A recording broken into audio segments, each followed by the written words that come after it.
नमस्कार बच्चों, आज हम आपसे कविता लेखन की बात करने जा रहे हैं। कविता साहित्य की एक प्रमुख विधा है, जैसा कि हम और आप सभी जानते हैं। और कविता का इतिहास भी बहुत पुराना है। एक कहानी है इसको लेकर के, जिससे हम आप सभी परिचित हैं कि महर्षि वाल्मीकि सरयू तट पर स्नान करने गए और उन्होंने एक क्रौंच पक्षी के जोड़े में से एक को विलाप करते हुए यानी रोते हुए देखा, क्योंकि उसके साथी को बहेलिये ने यानी शिकारी ने मार दिया था और दूसरा उस दुख में रो रहा था। बस उनके दुख को देखकर कवि का मन इतना ज्यादा दुखी हुआ कि उनके मुख से एक श्लोक निकल पड़ा और उसी से कविता की उत्पत्ति मानी जाती है।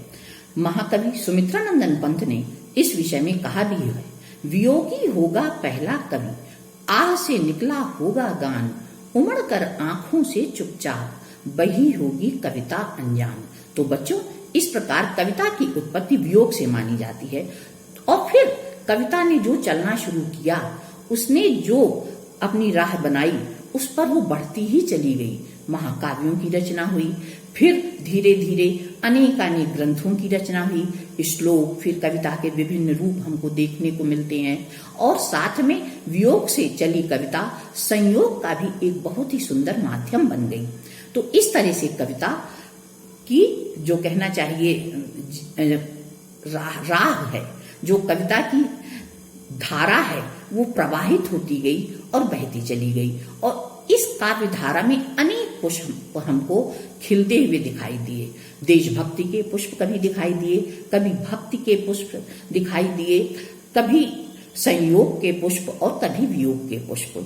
और कविता को हम देखें तो अनादिकाल से आज तक निरंतर प्रवाहित हो रही है अनेक रूप में। कभी छायावादी शैली के रूप में हमें दिखाई देती है, तो कभी प्रगतिवादी शैली के रूप में, कभी प्रयोगवादी शैली के रूप में और कभी नई कविता के रूप में।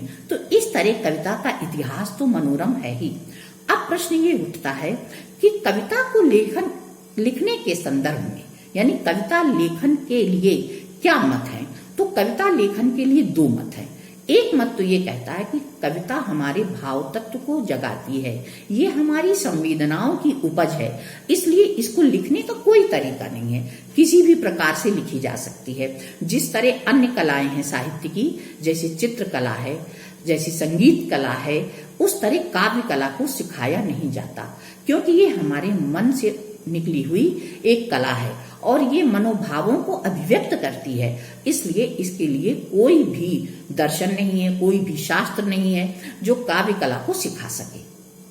एक तो ये बात कही जाती है, पर दूसरा मत ये कहता नहीं, जिस प्रकार अन्य कलाएं हैं, चित्रकला है, संगीत कला है, नाट्य कला है, उसी तरह काव्य कला भी है और इसको भी सिखाया जा सकता है। पश्चिमी देशों में इसके लिए अनेक विद्यालय हैं, स्कूल हैं, जिनके माध्यम से इसको सिखाया जाता है।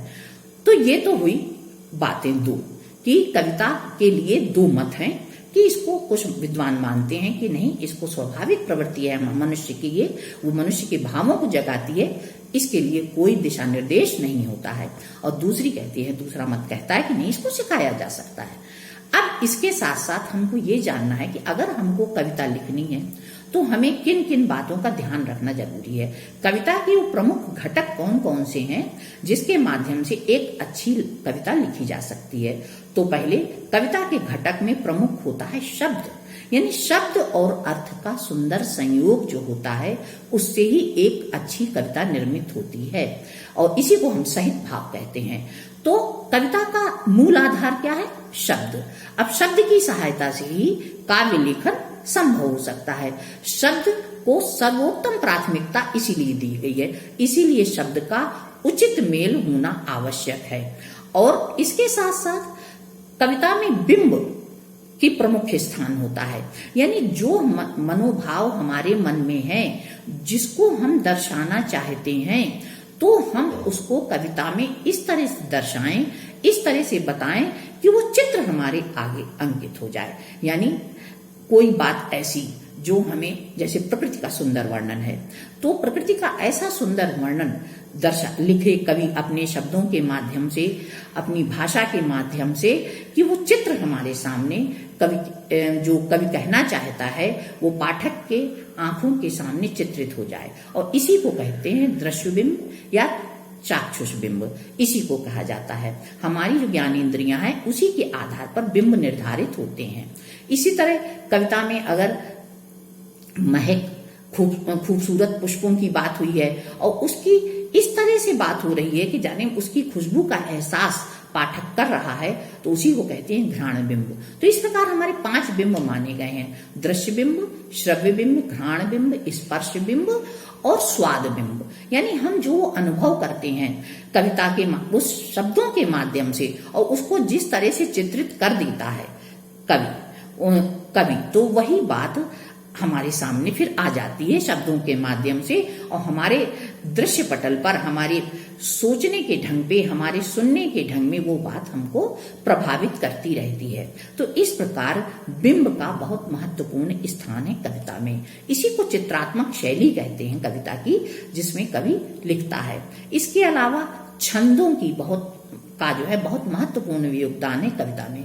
छंद से तात्पर्य वर्ण, मात्रा, यति, गति, लय, ये सारी चीजें कविता में होनी चाहिए, सुव्यवस्थित और सुसंगत, तभी हम एक सुंदर रचना कर सकते हैं, लिख सकते हैं। छंद जो है कविता का अनिवार्य तत्व इसीलिए माना गया है।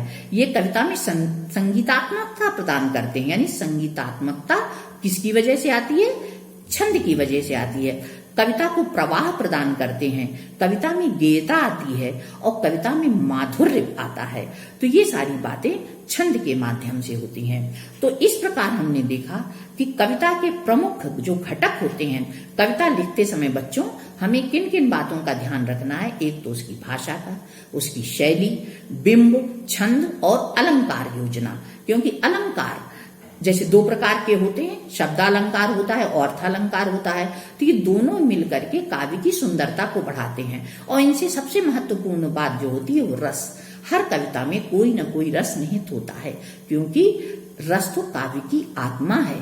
तो बच्चों हमको कविता लेखन करते समय इन बातों का ध्यान रखना है कि कविता शब्द योजना बहुत ही सुंदर होनी चाहिए, बिंब योजना बहुत अच्छी होनी चाहिए, चित्रात्मक शैली का प्रयोग हम करते हैं, अलंकारों का प्रयोग बड़े सुंदर ढंग से होना चाहिए, रस ऐसा हो जिस रस को हम बताना चाह रहे हैं उस कविता के माध्यम से, उसकी रसानुभूति स्वाभाविक रूप से पाठक को हो, उसके मन को छुए, उसकी आत्मा को छुए, और बिंब यानी चित्र बिल्कुल हमारे सामने अंकित हो जाए उस कविता के माध्यम से जो हम कहना चाहते हैं। तो कविता लिखते समय हमें इन बातों का ध्यान रखना है, और यही कविता के मुख्य घटक हैं, और इनका होना एक अच्छी कविता के लिए बहुत आवश्यक है। तो आशा है आपको मेरी बात समझ में आ गई होगी कि कविता लिखते समय हमें किन बातों का ध्यान रखना चाहिए, कविता की प्रमुख विशेषताएं क्या हैं, कविता का इतिहास कितना प्राचीन है, और कविता की शुरुआत कैसे हुई। ये सारी बातें सामान्य तौर पर आपको समझ में आ गई होंगी। नमस्कार।